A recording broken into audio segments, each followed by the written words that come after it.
Good evening बच्चों। आज चलते हैं प्रश्नावली 3.1 का क्वेश्चन नंबर 3 का। कल बना था 3.1 का क्वेश्चन नंबर 1 और 2। आज क्वेश्चन नंबर 3 का बनाने जा रहे हैं। थोड़ा गौर से देखेंगे। क्वेश्चन को समझने से पहले ये बात जरूर समझ लें कि वीडियो को जो है शुरू से अंत तक देखें, क्योंकि कोई भी चीज़ का जो रिजल्ट होता है अंत में ही पता चलता है। बीच में जो है ना कुछ समझ में नहीं आएगा, या ना तो शुरुआत में और न बीच में। इसको अंत तक देखिएगा तो समझ में आएगा। जैसे कि कोई भी कहानी है तो कहानी का जो अंत होता है वो बहुत ही मकबूल होता है और वो समझ में आता है। कोई भी कहानी को शुरू में ही देखिए और अब बीच में जाके छोड़ दीजिए तो कहानी का मज़ा ही नहीं आएगा।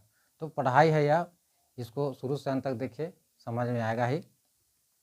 तो क्वेश्चन नंबर 3 में देख रहे हैं कि 2 केजी सेब और 1 केजी अंगूर का दाम 180 रुपया था। कुछ दिनों के बाद जो है 4 केजी सेब और 2 केजी अंगूर का दाम 300 रुपया हो जाता है। तो इसे बीजगणितीय रूप में व्यक्त करना है। तो आइए चलते हैं। 2 केजी सेब है, 1 केजी अंगूर है। तो मान लीजिए कि 2 केजी सेब का मूल्य 100 रुपया है, माने 1 केजी सेब का मूल्य 100 रुपया है और 1 केजी अंगूर का मूल्य ₹y है। इस तरीके से मान के चलते हैं। लिखेंगे माना कि 1 केजी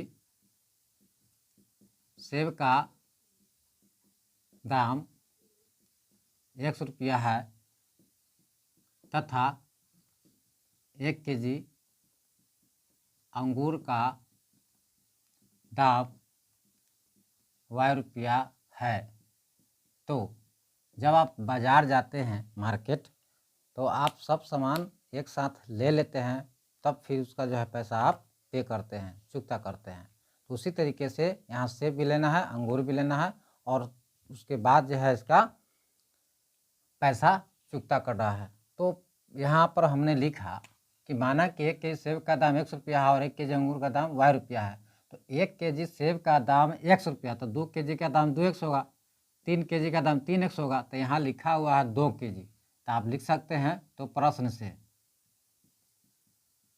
2 केजी है तो 2x हुआ, 1 केजी है तो 1y हुआ, बराबर कितना रुपया खर्च हो रहा है? 180 रुपया। ये आपका पहला समीकरण तैयार हो गया। फिर आप लिखेंगे प्रश्न से। प्रश्न फिर आगे कहता कुछ दिनों के बाद 4 केजी जो है आप सेब लिए थे, तो 4 केजी तो 4x हो जाएगा और 2 केजी अंगूर तो 2y हो जाएगा, बराबर 300 रुपया खर्च हुआ था। ये आपका दूसरा नंबर समीकरण हो गया। तो इसको बीजगणितीय रूप में लिखना था, बीजगणितीय रूप में हो गया। क्वेश्चन कौन था आपको बतला देते हैं। क्वेश्चन प्रश्नावली 3.1 का क्वेश्चन नंबर 3 था, जो कि आप देख सकते हैं। ये आपके सामने रहा क्वेश्चन, पढ़िए। 2 केजी सेब और 1 केजी अंगूर का मूल्य किसी दिन 160 रुपया था और 1 महीने बाद 4 केजी सेब और 2 केजी अंगूर का मूल्य 300 रुपया हो जाता है। इस स्थिति को बीजगणितीय तथा ज्यामितीय रूप में व्यक्त करें। तो हो गया। उसके आगे हम चलते हैं अगला चैप्टर में 3.2 का। चैप्टर बाय चैप्टर पढ़ा रहे हैं, गौर से आप लोग पढ़िए, ध्यान से देखिए। और आप लोगों से गुजारिश करेंगे कि किसी भी चैप्टर को या किसी भी लेसन पार्ट या क्वेश्चन को शुरू से अंत तक देखेंगे तब समझ में आएगा, अन्यथा बीच में नहीं समझ में आएगा। इसके बगल में जो आप देख रहे हैं, यहाँ जो चार्ट बना हुआ है वह 3.2 का बना हुआ है। इसको समझना है, कैसे है इसको देखना है। आपको यह बुक में नहीं मिलेगा पूरा डिटेल में लिखा हुआ, और हम जो है इसको पूरे डिटेल में लिखे हैं, चुन कर छाँट करके। हालांकि ऐसा बुक में नहीं दिया हुआ, आप बुक में देख सकते हैं कि बुक में किस स्थिति से दिया हुआ है। बुक में आपको दिखला देते हैं। देखिए इस प्रकार से यह दिया हुआ है। क्या लिखा हुआ है? 3.4 में देखिए इस प्रकार से दिया हुआ है। इस प्रकार से है, जो उससे टैली नहीं कर रहा है, हम अपने विधि से, अपना मेथड से दिए हैं, उस पर देख लीजिए। तो इसे हम अपनी विधि से इसको समझाने का प्रयास करेंगे। यहाँ पर शर्त लिखी हुई है और यह शर्त किसके लिए बनाया गया है? दो समीकरणों के लिए, जो दो समीकरण के रूप में होता है उसके लिए है। ये मान लीजिए 2x प्लस 3y माइनस 3 बराबर 0 और 3x माइनस 2y माइनस 1 बराबर 0। इसको इसी समीकरण पर बैठा करके हम ये सब चीज़ों का देखेंगे, तोड़ेंगे, सर्च करेंगे, कोशिश करेंगे कि यह कैसे कैसे बना हुआ, कैसे कैसे प्रतिस्थापित हुआ है, बैठा है। इसको हम इस समीकरण के माध्यम से हम जानेंगे। तो सबसे पहले कुछ दिन पहले जो है हम आप लोगों को बता चुके हैं कि ABCDEF का मान कहाँ से आता है। हालांकि बुक में A1 बटे A2, B1 बटे B2, C1 बटे C2 करके बनाया है। वैसे में बच्चे कन्फ्यूज हो जाते हैं। इसे हम अपने स्तर से, अपना विधि से इसको ABCDEF के माध्यम से हम बनाने का प्रयास किए हैं ताकि बच्चों को समझ में आएगा। क्वेश्चन नंबर, पहला समीकरण जो है ये और दूसरा समीकरण, इसमें से हम ABC के मान निकालते हैं। जैसा कि A के मान, B के मान, C के मान, D के मान, E के मान और F का मान। A के मान देख लीजिए कि 2 है, B के मान 3 है, C के मान माइनस 3 है, D के मान 3 है, E का मान माइनस 2 है और F का मान माइनस 1 है। तो इस तरीके से जो है हम मान बैठा लेते हैं और इसके बाद हम क्या करते हैं, इस फॉर्मूला पर जाते हैं। इस फॉर्मूला पर जाने पर अगर जो इस शर्त को पूरा करेगा, A बटे D बराबर B बटे E बराबर C बटे F, शर्त को पूरा करेगा, वह अनंत कहलाएगा। उसका हल जो है अनंत होंगे, 1 2 3 नहीं बल्कि अनंत हल होंगे। और ऐसे वाले शर्त में आश्रित भी होता है, संपाती भी होता है, संगत भी होता है। सब बतलाएंगे धीरे धीरे। जो इस शर्त को पूरा करेगा, A बटे D बराबर B बटे E तो हो जाएगा, लेकिन C बटे F बराबर नहीं होगा तो उसके हलों की संख्या कुछ भी नहीं, कोई हल ही नहीं होगा और वह युग्म विरोधी होगा, समांतर होगा, असंगत होगा। और ऐसे वाले शर्त को जो फॉलो करेंगे, A बटे D बराबर नहीं है B बटे E के और B बटे E बराबर नहीं है C बटे F के, मतलब इसमें तीनों युग्म जो है, तीनों जो मान है एक दूसरे से बराबर नहीं होगा, टैली नहीं करेगा, तो उसके केवल एक हल होंगे और वह होगा अविरोधी, प्रतिच्छेदी और संगत। जैसा कि पहला समीकरण से देख लेते हैं। यहाँ पर फॉर्मूला A बटे D से लिखेंगे। A बटे D बराबर B बटे E बराबर C बटे F से इस पर बैठाते हैं तो A के मान हो गया 2 बटे 3, B बटे E, B के मान हो गया 3 बटे माइनस 2, C के मान हो गया माइनस 3 बटे माइनस 1। ये अब आप देख सकते हैं कि इसमें तीनों में एक दूसरे से बराबर है या नहीं है, थोड़ा जांच कर बताइए। तो देखने से पता चल रहा है, यहाँ 2 बटे 3, यहाँ 3 बटे माइनस में 2 है, बराबर नहीं है। और 3 बटे 2 बराबर माइनस 3 बटे 1, माइनस माइनस तो प्लस हो जाएगा, खत्म। तो 3 बटे 2 माइनस 2 और यहाँ 3 बटे 1, ये भी एक दूसरे से बराबर नहीं है, मतलब तीनों बराबर नहीं है। तो यह नियम किस में जाके आपको, यह जो नियम है, यह जो शर्त है, किस नंबर में यह शर्त को पूरा कर रहा है, माने तीनों एक दूसरे के बराबर नहीं है। माने यहाँ ये कौन सा ग्रुप है, थर्ड में है, थर्ड नंबर में, जो कि केवल एक हल होंगे, अविरोधी, प्रतिच्छेदी, संगत। तो कैसे जानें कि यह अविरोधी, केवल एक हल होंगे तो जान गए कि इसका केवल एक हल होगा। एक हल कैसे होगा, क्योंकि इसका x और y का मान निकालते हैं तो सिर्फ एक और एक ही हल निकलता है, x का मान हो या y का मान हो। दो चार रैखिक समीकरण आप लोग बनाए हैं तो उसमें x का मान एक ही को निकल कर आता है, y के मान भी एक ही को निकल कर आता है, तो वही हुआ केवल एक हल। इसके कोई दो हल नहीं होंगे, इसलिए जिसके एक हल होंगे वही होते हैं अविरोधी। अविरोधी का मतलब क्या होता है आप समझिए, आश्रित, विरोधी और अविरोधी। आश्रित, विरोधी और अविरोधी कैसे हुआ ये समझ लीजिए विस्तार से, देहाती भाषा में इसको बिहारी भाषा कहते हैं या बिहारी विधि। यहाँ पे आश्रित का मतलब हुआ कि जिसके पास खूब धन दौलत रहता है पर्याप्त मात्रा में, तो उसके पास लोग जाते हैं, उस पर लोग आश्रित रहते हैं। कुछ ऐसे परिवार हैं जो उस पर आश्रित रहते हैं, जिसके पास पूंजी है, धन दौलत है, जिसके पास अपार संपत्ति है, उसके यहाँ लोग आते जाते रहते हैं, और कुछ लोग उन पर आश्रित भी रहते हैं। तो वही समझ लीजिए कि आश्रित मतलब कि इसके अनंत हल होंगे। अनंत का मतलब उसके पास बहुत धन है, काफी अनंत है, इसीलिए आश्रित युग्म। कोई हल नहीं, किसी के यहाँ जाइए आप, कितनों नाक रगड़ के कहिए, मांगिए, विनती कीजिए, आराधना कीजिए, फिर भी आपकी एक भी नहीं सुने, तो आप क्या कहिएगा उसको? कोई चीज़ नहीं, माने कोई हल नहीं, कोई हल ही नहीं निकला, एक भी चीज़ नहीं दिया। इसका मतलब है कि विरोध किया, पूरा विरोध किया। अविरोध का मतलब कि विरोध न करना, थोड़ा बहुत विरोध करना। अविरोध का मतलब बिल्कुल विरोध नहीं करना। और इसके पास जब आएगा तो यह जो है ना क्या किया, जो भी था उसके पास बचा खोचा 1 2 3 जो भी चीज़ वह दे दिया, माने केवल एक, कहा केवल एक हल होंगे, एक भी तो कम से कम दिया।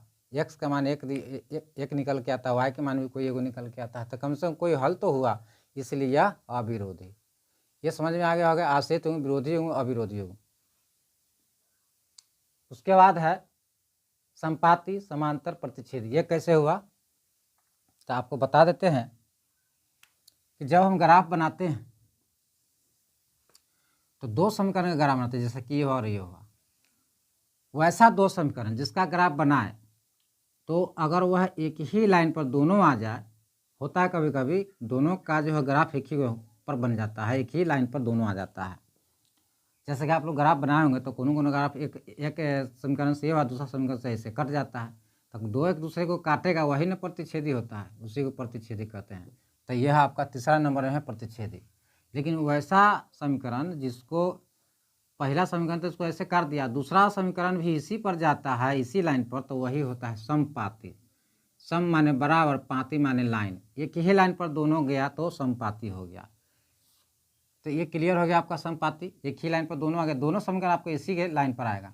कैसे आ जाएगा? जैसे कि x + y बराबर 3, आप यहाँ 2x + 2y बराबर 6, तो दोनों तो समीकरण बराबर है, 1 दूना 2, 1 दूना 2 और 3 दूना 6, तो दोनों तो एक ही अनुपात में है, इसलिए इसको हम समपाती कहते हैं। समांतर का मतलब हो गया कि एक रेखा एक समीकरण बनाए तो ऐसा है, दूसरा समीकरण भी जो है इसी के समानांतर हो, मान ऊपर से हो या नीचे से हो, तो यह हो जाता है समांतर। क्लियर समझ में आता होगा। समांतर का मतलब है कि ठीक इसके ऊपर या ठीक इसके नीचे एक समान दूरी पर यह लाइनिंग जाता हो, वह समांतर होता है। समझ में आता होगा। और प्रतिच्छेदी का मतलब होता है एक दूसरे का प्रतिच्छेद कर देना, काट देना। एक रेखा ऐसे है तो दूसरी रेखा ऐसे हो, चाहे ऐसे हो, चाहे किसी तरीके से हो, प्रतिच्छेदी हो रहा है, मैंने एक दूसरे को प्रतिच्छेद कर रहा है, काट रहा है, तो वह प्रतिच्छेदी होता है। अब आ जाइए संगत असंगत में क्या है। इसको बहुत बेहतरीन तरीके से समझिए, बहुत सारे बच्चे को ये सब समझ में नहीं आता है, और समझ में आएगा कैसे, माने जो व्यक्ति समझाते हैं, वो भी टीचर और हमारे शिक्षक साथीगण, वो उनको किस तरीके से मोटिवेट करते हैं, किस तरीके से समझाते हैं, उनके ऊपर निर्भर करता है। हम तो अपना मेथड बताते हैं और हमको यह मेथड अच्छा लगा, इसलिए हमें बता रहे हैं, और हमें विश्वास है कि जो बच्चे हैं वो इस मेथड को समझते ही होंगे। प्रकृति में क्या बताना है कि यह जो हलों की संख्या होती है तो उसमें इसकी प्रकृति क्या है, संगत असंगत क्या। संगत उसको कहते हैं जिसमें कोई हल निकले, सीधी सी बात, एक हल हो, दो हल हो या अनंत हल हो तो संगत ही कहलाएगा, जिसका कोई हल ही नहीं निकले तो असंगत। सीधा सा फॉर्मूला है, यही बात है। यहाँ कोई हल नहीं हुआ, कोई हल नहीं, असंगत, एक हल संगत, अनंत हल तो संगत। तो आपको यह कॉन्सेप्ट पूरा क्लियर समझ में आ गया होगा। तब हम आगे पाठ की तरफ चलते हैं।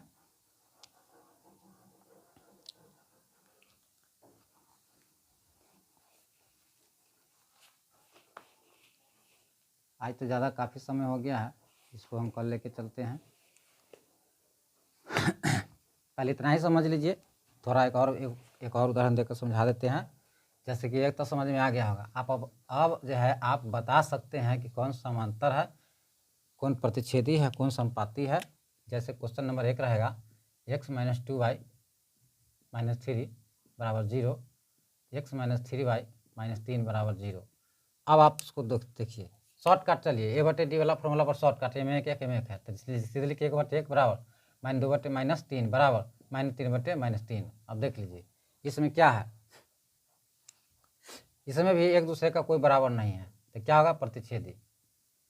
प्रतिच्छेदी अगर आपसे पूछा जाए संगत क्या संगत, तो संगत, क्योंकि एक हल तो हो ही रहा है, एक हल होंगे। ठीक है, अगर समीकरण इसको चेंज कर देते हैं, दूसरा समीकरण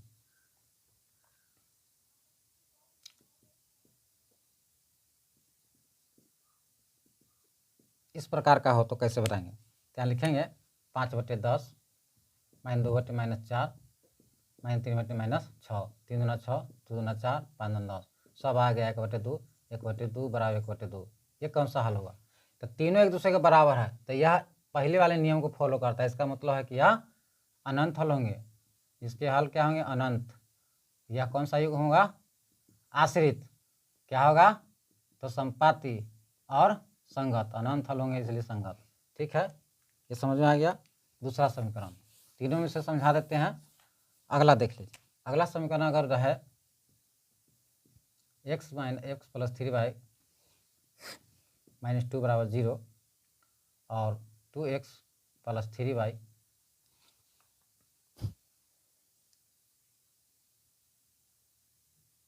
यानी कहते हैं 2/4 यहाँ 3 = 0। यहाँ एक मान लीजिए 1/2 बराबर 2/4 बराबर -2/3। ठीक है, यहाँ 2 है तो 2 से 4 कट के 2 बार में 1/2 बराबर 1/2 बराबर ये नहीं है -2/3। देख लीजिए एक दूसरे के बराबर नहीं है, यह एक दूसरे के बराबर है। तो इस प्रकार का अगर संख्या रहे तो यह किस नियम को फॉलो करेगा? सेकेंड वाले नियम को फॉलो करेगा तो क्या होगा? कोई हल नहीं, विरोधी और समांतर और असंगत। ठीक है, आपको समझ में आ ही गया होगा। हमारे साथ बने रहिए, part by part, chapter by chapter हम बतलाने का काम करेंगे। नेक्स्ट वीडियो के साथ मिलते हैं अगला चैप्टर। धन्यवाद।